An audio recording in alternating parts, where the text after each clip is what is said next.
Hello there, this is what I'm going to making banana cream pie. First things first, I always freeze up both of those metal bowls. One large that's going to be into the instant pudding and the other medium bowl is going to whip out for the cream. We're going to start with 2 cups of very cold milk. I'm going to be using whole milk.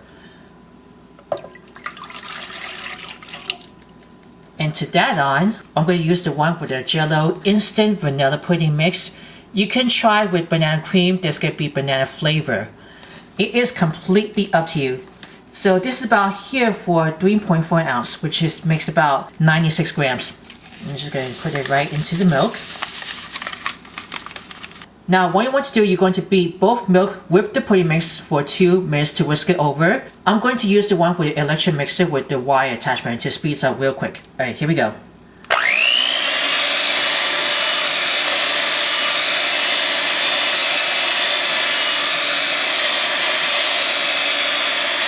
Alright, it has been beat over after 2 minutes. You're going to let that set to soft for 5 minutes before we're going to move on for the rest of the ingredients. Now what I have into the frozen media bowl, I'm going to put 1 cup of heavy whipping cream.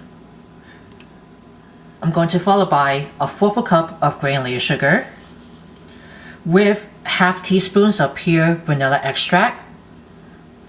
And you want to whip these until it's thickened.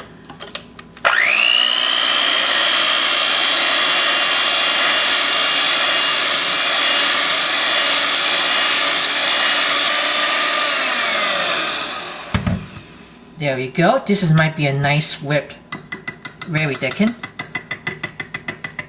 Now you want to fold the whipped cream into for the set of the Jell-O pudding. Can you see that it's after been 5 minutes? Let's put this right into the Jell-O pudding mix and fold it in. This might be folded in, very light, very pale. We're going to set this for just a momentarily. We're going to move on for those bananas. There's lots and lots of bananas. I'm going to see how many bananas that I'm going to put it right into these. I like to mash with 2 medium very ripe bananas into the food processor until it's nice and puree. And look at how colorful of the bananas. You're going to put this right into this. It has been already folded into the pudding mixes and the whipped cream. Keep that banana flavor. And just keep folding in. Once that after just been folded with the puree of the bananas, and we're going to take about for the Keebler's Ready Crust graham cracker pie crust. And I think this is about only 9 ounces that has with 10-inch size for this round. You could make your own graham cracker pie crust, or if you have to use the one with the pre-baked pie crust, it is completely up to you. And of course, it has with a lid with those pie crust. And I slice more bananas, then we're going to arrange those. Start with this first layer of the bananas right onto the graham cracker crust. Here's the first layer of the sliced bananas. We're going to pour it into the pudding mixture. I'm just going to put that little by little right over the bananas. Just going to spread it over. And get a layer more bananas. This is almost getting all the way up from the pie crust. I'm just going to give the more of those pudding. Just cover all the banana slices. And yes, this is I have any leftover pudding. I'm going to save one for later. Now I'm just going to cover these just as with the lid. I'm going to reclose it really tight.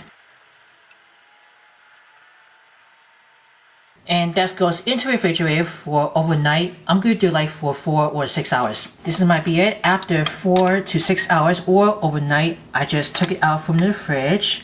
And I'm just checking the pudding is almost getting set. I'm going to remove the lid that I've been already did. And I'm going to top it off with these of Cool Whip. This is right on top of this pudding for set.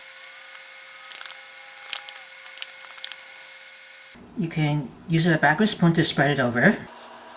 Right, the Cool Whip's on top of the pudding set.